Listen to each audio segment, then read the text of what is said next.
The morning sun cast long shadows across the courthouse steps in downtown Chicago, but Aurora Cartney felt nothing but cold penetrating her bones. Her weathered hands clutched a manila folder containing documents that would determine her fate, while her daughter Patricia stood 30 feet away, speaking in hushed tones with her attorney. The limestone columns of the courthouse loomed above like silent sentinels, and Aurora couldn't shake the feeling that she was walking toward her own execution. Her navy coat purchased decades ago for parent-teacher conferences hung loose on her. Diminished frame. The scarf around her neck, hand-knitted by her late husband Robert, provided little warmth against the October chill. As she climbed each step, her knees protested with sharp pains that reminded her of her 67 years, but it was the ache in her chest that truly threatened to overwhelm her. The courtroom smelled of old wood and broken dreams. Aurora took her place on the third bench, watching as strangers filed in to witness her humiliation. The fluorescent lights buzzed overhead, casting harsh shadows that made everyone look older, more tired. She remembered countless school board meetings in rooms just like this one, where she had fought for her students' futures with the same determination that now seemed to have abandoned her. Patricia sat with her husband Michael and their attorney, never once glancing in Aurora's direction. The silence between them stretched like a chasm that had been widening for months. Aurora's hands trembled as she opened her folder, revealing the deed transfer documents she had signed in good faith, believing her daughter's promises that it was merely a formality to help with finances. Now those same documents would be used to strip away the only thing she had left, the home where she had raised her children, where she had grieved her husband, where she had believed she would spend her final years. Everything had changed after Robert's death 2 years ago. The house had felt too big, too quiet, too full of memories that both comforted and haunted her. When Patricia suggested moving in temporarily to help with expenses and maintenance, Aurora had welcomed the company. She had imagined family dinners, bedtime stories with her grandchildren, the house filled with laughter again. Instead, she found herself becoming invisible in her own home. Her belongings disappeared gradually. First the china cabinet that was too crowded, then the photographs. That didn't match the new decor. Finally, her reading chair that was deemed unsafe due to its worn fabric. Patricia had taken over the master bedroom, relegating Aurora to the small guest room that had once been her sewing space. The garden she had tended for 30 years was replanted with low-maintenance shrubs. Even her morning routine was disrupted. When Patricia decided the kitchen needed to be more efficient and reorganized everything according to her own preferences. Aurora had tried to maintain her independence, continuing to tutor struggling students in the afternoons and volunteering at the community center on weekends. But Patricia complained about the strangers coming to the house and the noise from Aurora's activities. Gradually, Aurora found herself apologizing for existing in her own space, asking permission to use the telephone, tiptoeing through hallways that had once echoed with her confident footsteps. The breaking point came when Patricia announced they needed to renovate the house to increase its value, and Aurora would need to find somewhere else to stay temporarily. The temporary stay became permanent when Patricia's attorney produced the deed transfer papers and explained that Aurora had voluntarily relinquished ownership of the property. Aurora's protests fell on deaf ears as Patricia claimed her mother was becoming forgetful and didn't remember things clearly anymore. The legal system, it seemed, was more interested in paperwork than in understanding the manipulation that had occurred. But what if there was more to this story than anyone realized? The proceedings began with clinical efficiency.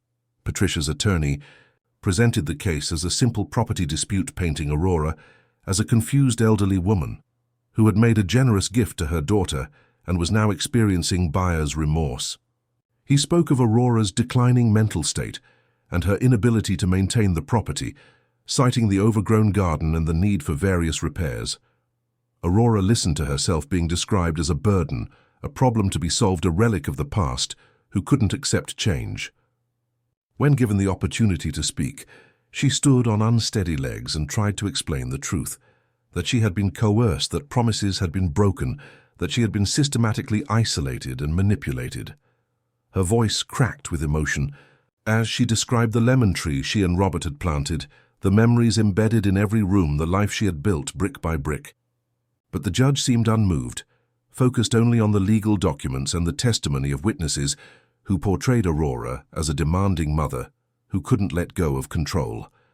The testimony continued with Patricia taking the stand, her voice steady and rehearsed as she described the difficult decision to ask her mother to move out. She spoke of Aurora's increasing confusion and inappropriate behavior, with the grandchildren painting a picture of an elderly woman who had become a danger to herself and others.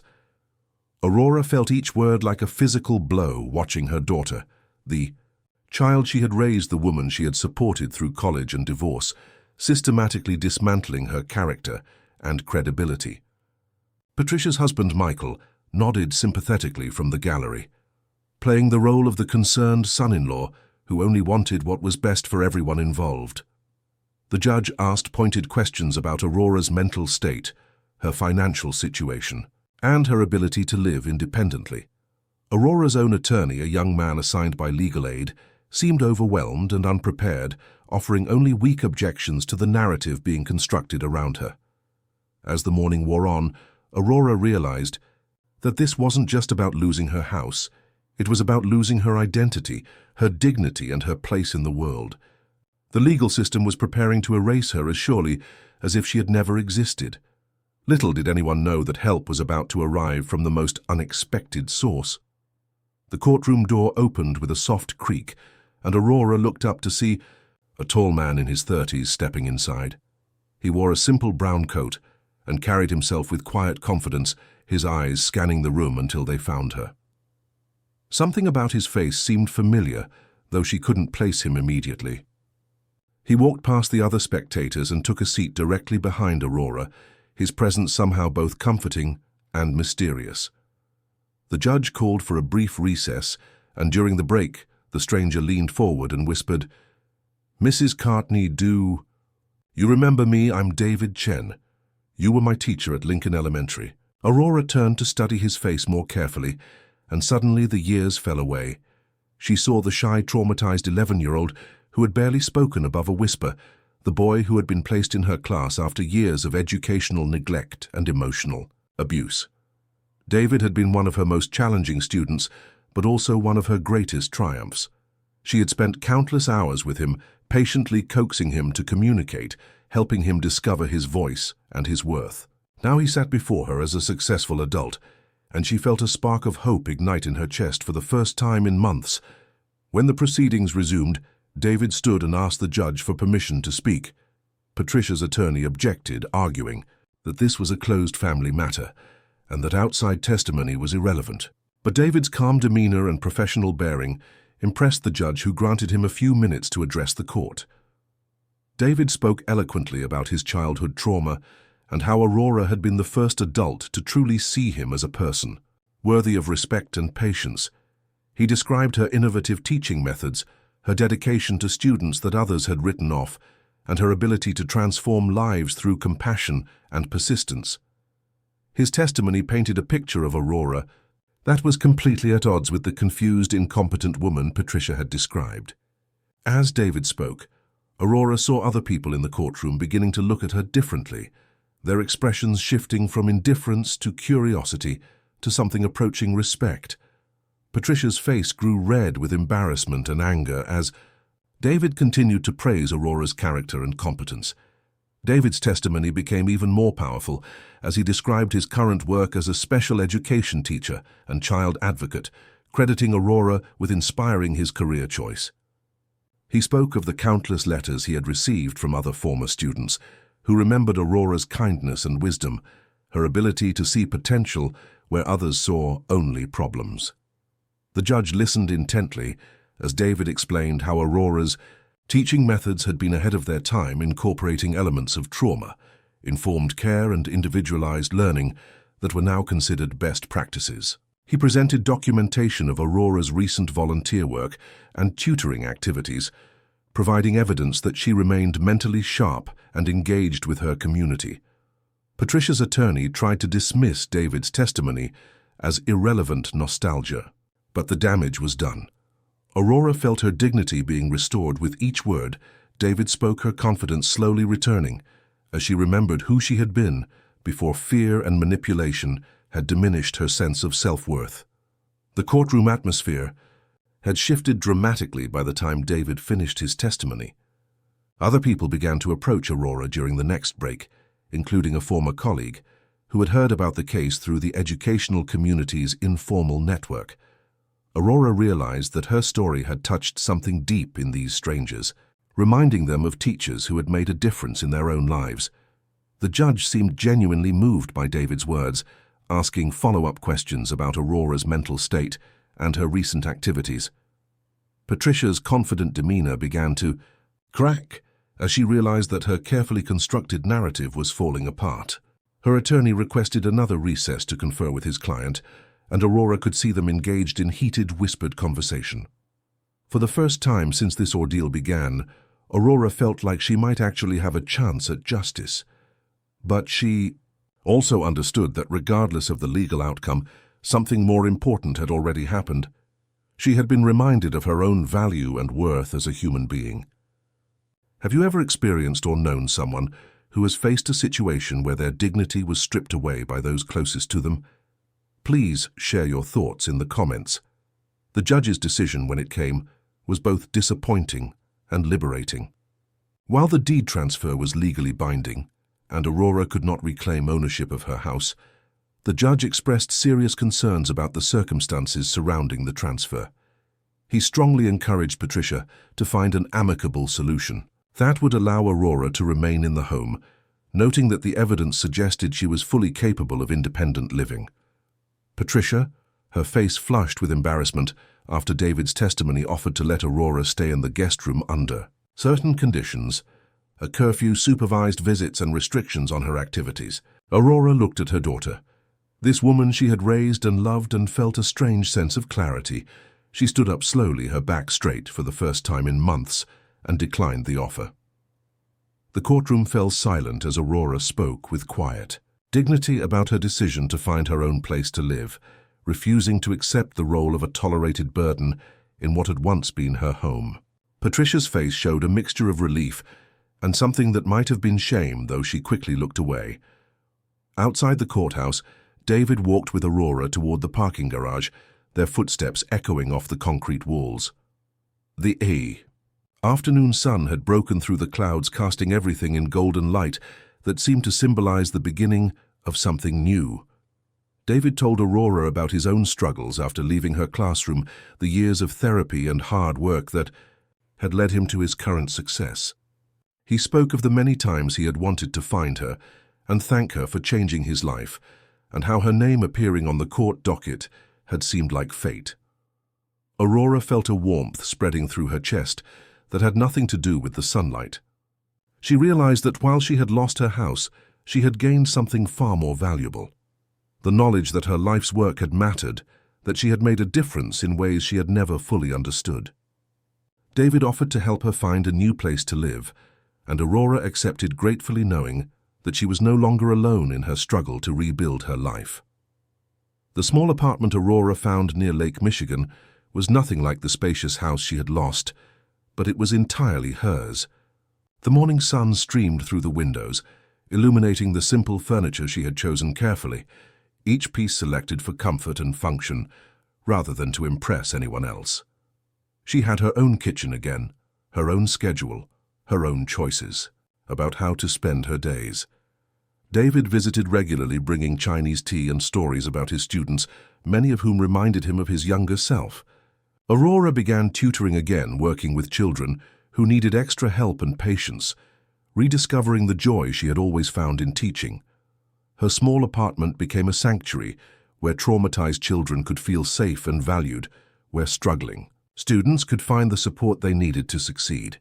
The lemon tree might be gone, but Aurora was planting new seeds of hope and growth in the lives of young people who needed her guidance. The transformation in Aurora's life was remarkable, but gradual. She began attending community events, reconnecting with old friends and colleagues who had missed her during the months of isolation. Her confidence returned slowly, like a flower blooming after a harsh winter, as she remembered who she had been before fear and manipulation had diminished her sense of self. David introduced her to other former students who had tracked her down through social media, and Aurora was amazed to discover the network of successful adults who credited her with changing their lives.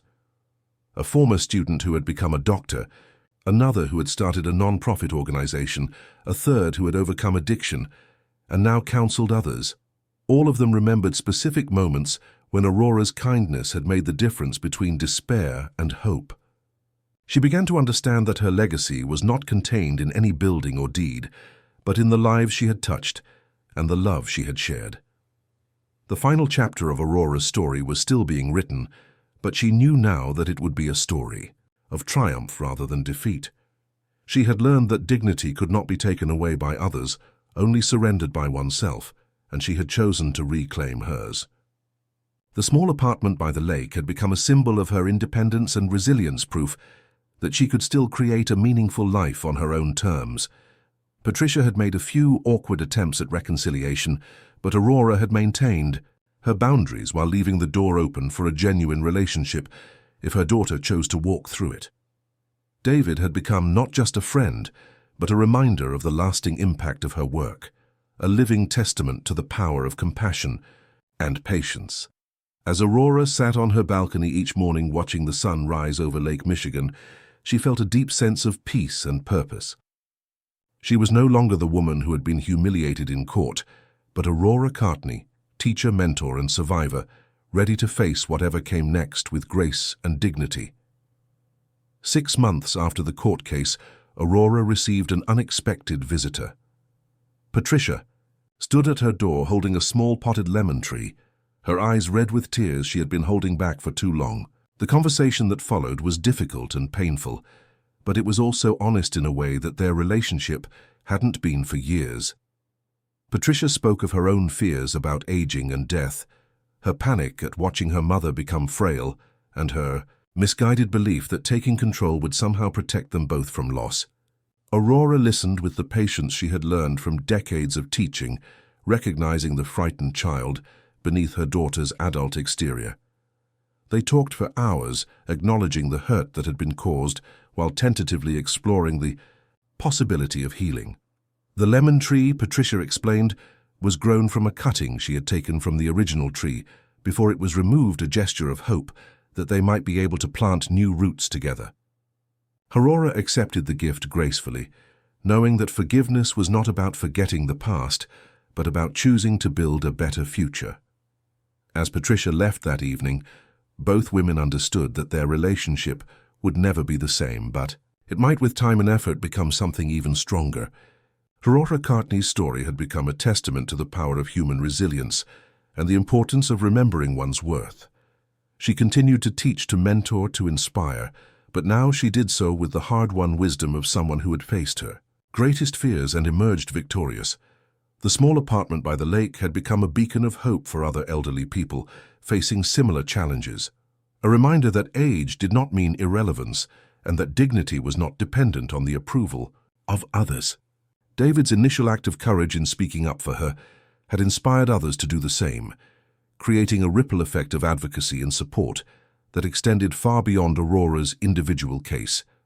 Her story had been shared in educational circles, in advocacy groups, and in families struggling with similar dynamics, offering hope to those who felt voiceless and forgotten. Aurora had learned that losing everything could sometimes be the beginning of finding yourself, and that the most important home was not made of brick and mortar, but of self-respect and love. As she tended to her lemon tree on the balcony, watching new buds appear with each passing week, she knew that her greatest lessons were still to come, and her most important teaching was yet to be done. Congratulations, type 9 in the comments, so that I know you stayed until the end with me. Thank you for watching, and until tomorrow's story on this same channel.